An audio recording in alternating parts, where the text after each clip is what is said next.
Say when. I'm your Huckleberry. Guys, I want to talk about Bond Arms Derringers and why you want one not only for fun, but as an option, as a backup carry option and a non-permissive environment option if you get a little creative in how you carry.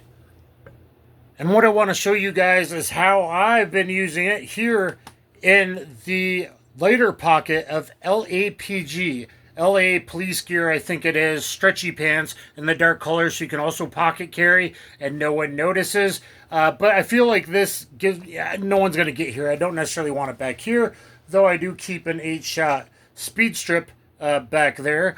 But that is something to know. It's much wider than most to keep your Stinger or Honeybee slimline Bond arms.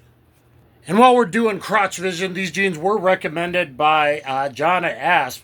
But for this reason, these extra pockets, not the back pockets, but these extra pockets, you can keep a magazine, you can keep that speed strip. It's a good place to get at it, besides stuff like, what do I usually keep? A handkerchief back there, sometimes a light, sometimes a pen on this side. This is to compress on a wound. I keep a rat's tourniquet under the belt. So just wanted to show you that EDC stuff. And this thing's so much fun, guys. I'm going to talk to you about different ways of carrying ammunition selection, all kinds of things.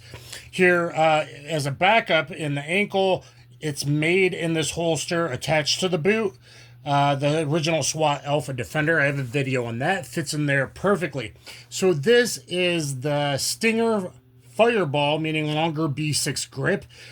That's much longer and probably better to actually run as a self-defense implement than the shorter typical grips. The Fireball or the Honeybee will come with the longer B6 grips. It comes with the other grips as well. I've used this. It's much easier to run it. How do we know we're empty? You flip it up. You see that you're empty. There's the lever to flip up the barrels there. This one's in 38 special. This is the aluminum frame. They make the Stinger in a steel frame and the Honeybee as well. So if you're going to go 9mm, go with the Honeybee. Now, the Stinger / Honeybee frames, they're half the width, half the thickness of the original. Okay, so there's two Bond Arms frames. There's the large frame when you're talking, 410, 45 Colt being the most famous, 45, 70, 50, like crazy stuff. And, maybe for someone who drives all the time in that cross-draw holster, the 410 Federal Defense and a Colt round might make some good sense. The recoil's not as bad. There's a video of me shooting that. I was really surprised. This 38 because I plan to carry it in wadcutters. So I want to talk to you about all these different holsters I happen to have that it kind of fits in and all of that. I would definitely look at these slimline frames, and then if you want a bigger caliber for fun, get that 410 45 Colt, get 45 ACP, roughneck, whatever you want to do, go to their website. They have all kinds. So not only is it fun, but it's not just a range toy. Once I learned how to run it, I filmed a full video on it and teaching you everything about it. I probably will put that later. But once you learn to run it, it's really not bad. You learn to draw and cock the hammer while you're drawing it with the one hand. So you don't struggle with it. Leverage, jujitsu, leverage, gunjitsu. Here, you hook your thumb crook over it to cock it. Okay? We're on fire. That's push button safety. It's opposite. That's safe. That's fire. Do not dry fire it on safe. It's a literal physical block. You're going to beat things up.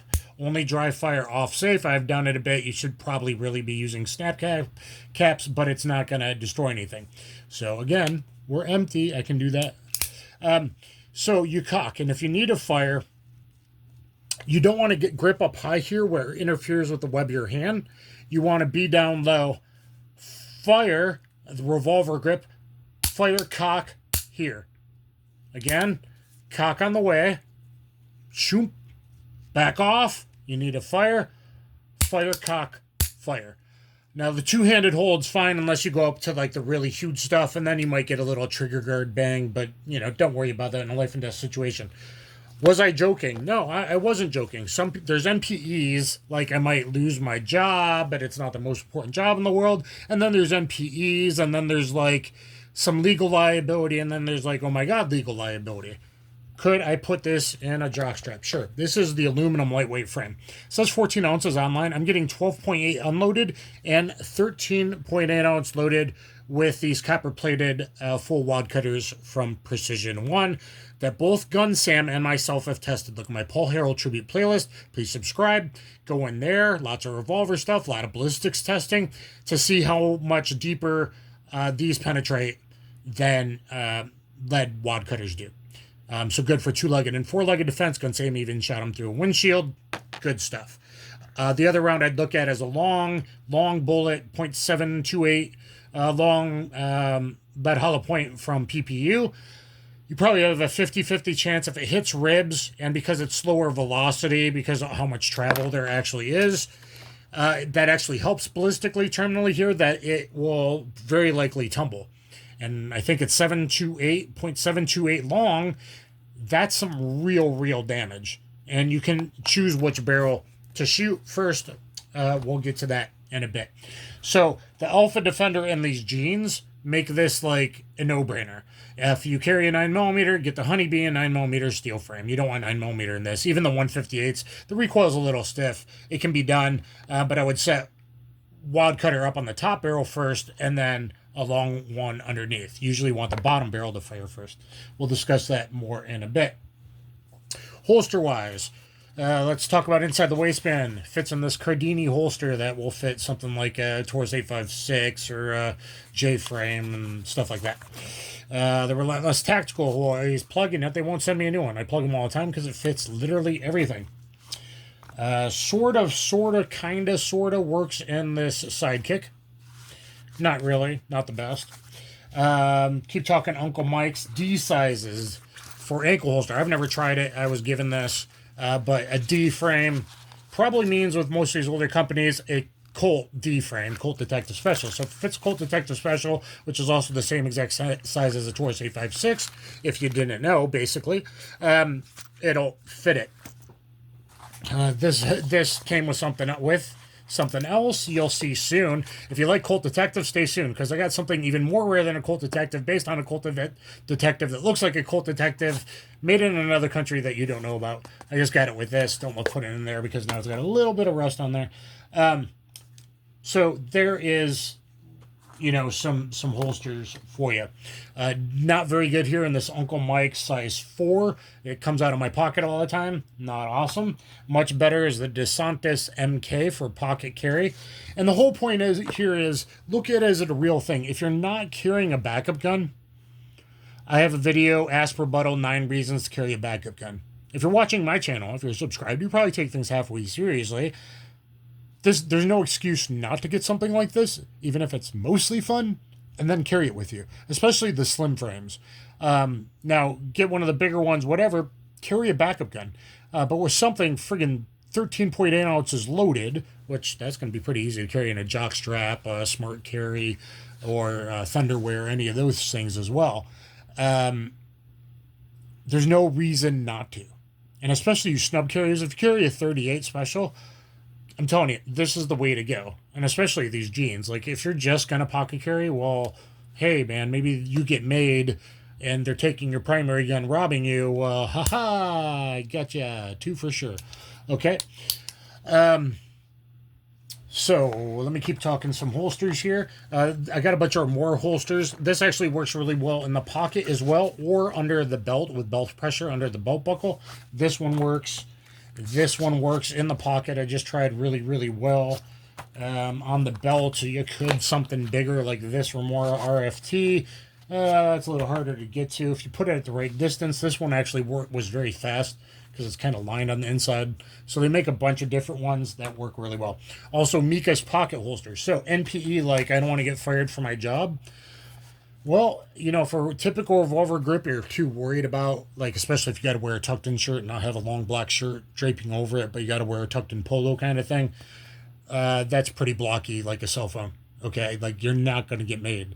It's better to have some gun than no gun. The first rule of gunfighting is have a gun. ABC. Follow your ABCs. Always be carrying. Okay? So either backup or NPE, I think you should look at Bond Arms. It's a hell of a lot of fun, and you really, really can run it. I hope you guys will watch my full range video. It's a long one because I was having so much fun. I'll explain some things here. Again, there's your latch. Here's your safety. That's on safe, so it's a little opposite. This is on fire. It is a rebounding hammer. I might choose not, as long as it's not AC out. I might choose to carry it off safe, maybe, because it's a rebounding hammer. It's not right there. So as long as you don't like do gymnastics and break dance like an FBI agent at weddings, you're probably okay. Okay. So as you're drawing, boom, cock. Now the trigger, you don't want straight back. You want to be a little bit, and you don't want to be interfering with the hammer because that messes with the trigger pull weight. You want to be not straight back, but a little bit down. It will still fire, but the leverage is there. So I would use like a revolver trigger, the hinge, not the tip. Well, I mean, I think they say to use the tip. But anyway, I just get in there and I go down. So it's not straight back, it's down. And it's a very nice single action trigger once you're going down. Let's look at straight back. I'll try to use the tip. Straight back's a lot more. So it's about leverage, learning how to run it. And now that they have the longer B6 style grips, I mean, this one's still thin. Palm swells out. I have an XL hand. I knew I would like this. This I can actually run. I'm also carrying it around the house all the time. Usually my Taurus 856 Ultralight in the other pocket and this to offset the weight in this pocket. But that's especially important if you happen to work outside, if you do gardening, if you're a farmer, if you're out in the barn. I would make it so the first shot is some CCI snakeshot and then my wadcutter after that. And even if that's all you had and what was loaded in it, and it was a two-legged predator, put the snakeshot in their face and then put a wadcutter in their dome if needed, right? I mean, maybe some shot goes in the eyes. I'm not going to say that penetrates enough. You can watch Gun Sam for that. But it is something to consider, is really the snake defense of something like their Snake Slayer with a 410 shotgun shell, some bird shot. That's awfully good too if I was always outdoor. But the 38's going to do it. So the Stinger, guys, and I want a honeyb in 9mm now because this thing is incredibly fun. Full wadcutters get 100% damage through the wound path, a lot of tissue crush because it's what tissue interacts with the front of the bullet and not fluid dynamics going around it, like a round nose lead or FMJ. That's 0.66. This gets times 100% tissue crush value, total wound volume. You don't understand all that? This does a lot more damage. Don't use friggin' FMJ. Idiots online, I use FMJ, man. No. So, in fact, 38 Special was the better caliber to go with, terminal ballistics-wise, because you're probably not going to get expansion. Maybe a 327, but a really heavy recoiling road. Maybe. I don't even think a 9mm hollow point plus P light grain is going to do it. I don't think any of the hollow points are likely to expand more than a little bit of deformation. This, again, it's about the barrel travel. Being slower actually helps, and especially if it hits a rib, you're probably going to get tumbling, but don't take my word for it. This is 100%. This is maybe more damage, maybe, and maybe you could do both. So typically you want the bottom barrel is going to be more accurate in most of them. The bottom barrel, but because of recoil, it's more in line with your forearm. Okay. Don't put the heavy one up there. Or you could put the light one to go first, top barrel, and I did that, and that worked out really well. And then maybe a heavy recoiling round out there. You could probably use plus P then and tell me I wouldn't want to unless it was an emergency in the aluminum frame. In the steel frame, I'm sure it's no problem. I just want to make a huge habit of it. This saves you like 4 ounces aluminum versus steel frame. Okay, so if you pull the trigger and you push this forward, there's a firing pin there. That is one way of telling, see the firing pin protruding? The firing pin, that means the next time you cock it, that's what's going to fire is the top barrel. Okay, we don't want that. So what do? We pull the hammer back. That makes this go to the up position. If this little lever here is more in the higher position, this little lever around the bottom, it's going to be firing the top barrel.